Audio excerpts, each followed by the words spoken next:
انتشار سے وہ کہتے ہیں جی کہ سابق وزیر خزانہ اسحاق ڈار نے ٹویٹر پہ ایک حدیث شیئر کی ہے جس کا مفہوم کچھ یوں ہے کہ جو شخص کسی کو بدنام کرنے کے لیے اس میں ایسی برائی بیان کرے جس میں نہ ہو تو اللہ تعالیٰ اسے دوزخ کی آگ میں قید رکھیں گے یہاں تک کہ وہ اس برائی کو ثابت کر دے جو کہ وہ ثابت نہیں کر سکے. ڈار صاحب کی جانب سے دیے گئے اس مذہبی ٹوسٹ پہ آپ کا کیا رد عمل ہے؟ کچھ بھی نہیں، جگاڑیا آدمی ہے، ٹوٹل فراڈ ہے اور جھوٹ ہے.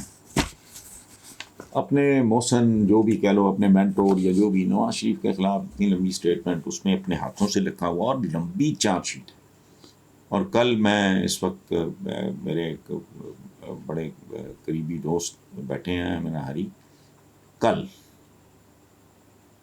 اس کا تفصیلی جواب دوں گا. آپ کے چیئرمین عمران خان نے قومی اسمبلی میں واپسی کو امریکی سائپر کی تحقیقات سے مشروط کر دی ہے. کر دیا ہے تو پھر ٹھیک ہے، کیا پرابلم؟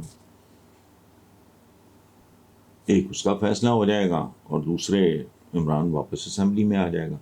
جو ہماری جوڈیشری کہہ رہی ہے کہ بھی آپ کے ذمہ یہ کام ہے، آپ آئیں اسمبلی میں اپنا رول پلے کریں، تو اٹس ناٹ ویری امپورٹنٹ. پہلی خبر آپ پڑھ چکے ہوں گے، وزیر اعظم شہباز شریف کی مریم نواز کے داماد سے متعلق گفتگو کی مبینہ آڈیو ٹیپ سامنے آ گئی ہے، جس میں ایک شخص سے گفتگو میں مبینہ طور پہ شہباز شریف کو بتایا جا رہا ہے کہ مریم نواز اپنے داماد کے لیے بھارت سے پاور پلانٹ درآمد کرنے کی سفارش کر رہی ہیں. اس پہ یار میں کیا تبصرہ کروں؟ میرا تو بڑی دیر سے خواہش ہے کہ ہندوستان اور پاکستان اگر مل کے چلیں، دونوں طرف بھوک ننگ اپنے اخیر پہ ہے، تو جتنا کچھ ہم ادھر ادھر ضائع اور برباد کر رہے ہیں، اور اٹ از ناٹ جسٹ منی، پیسہ بھی، توجہ بھی، محنت بھی، ورکنگ آورس بھی، ٹائم بھی، انرجی بھی، وہ اگر ہم اپنے اپنے لوگوں کو اپ گریڈ کرنے کے لیے لگائیں تو ان میں بہتری آ سکتی ہے. سو آئی ایم ناٹ اگینسٹ کوئی پلانٹ، اور اگر انلیگل ہے تو ظاہر ہے اس کی اور صورتحال ہے، لیکن اگر لیگل ہے، ہمارے یہاں سبزیاں نہیں آتی رہیں. کون سی سبزی ہے جو انڈیا سے آتی نہیں رہی؟ باقی ٹریڈ نہیں ہوتی رہی. ایک زمانے میں حاج مولا میرا فیوریٹ تھا، وہ اب وہ اویلیبل نہیں ہے یہاں.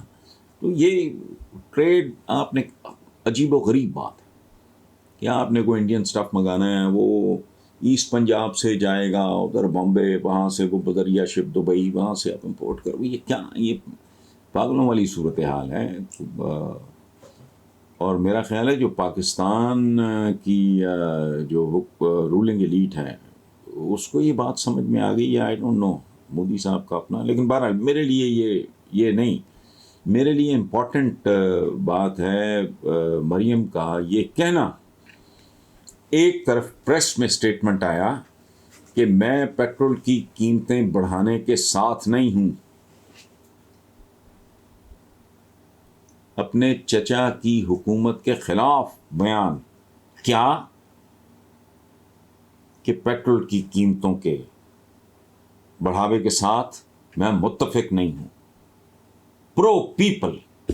اور جو ایک آڈیو آئی ہے اس میں وہ کہہ رہی ہیں، مریم کہہ رہی ہے، اندازہ لگاؤ، کہ پیٹرول کی قیمتیں بڑھائیں، اور شہباز شریف صاحب الٹی بات کر رہے ہیں کہ نہیں عوام کے لیے یہ الٹی.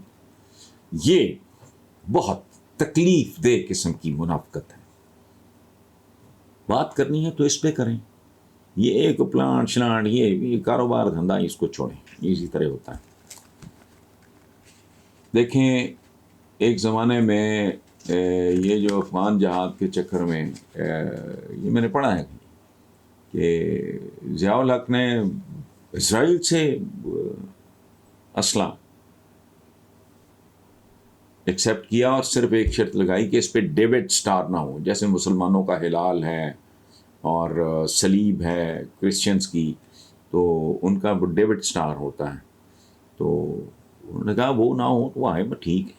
یہ پیٹی بات ہے. اصل بات جس پہ مجھے دکھ ہوا، چونکہ یہ مریم کا بولنا دراصل ایک ماں کا، ایک بہن کا، ایک بیٹی کا بولنا ہے. اس کے بارے میں جب یہ میں نے اسٹیٹمنٹ پڑھا تھا کہ میں یہ پیٹرولیم یہ وہ میں اس کے حق میں نہیں ہوں اور حکومت کا مجھے یہ قدم پسند تو مجھے اچھا لگا، لیکن اب پتہ لگا کہ وہ ٹوٹل منافقت تھی. ان چیزوں پہ غور کیا کریں، یہ باقی چھوڑیں.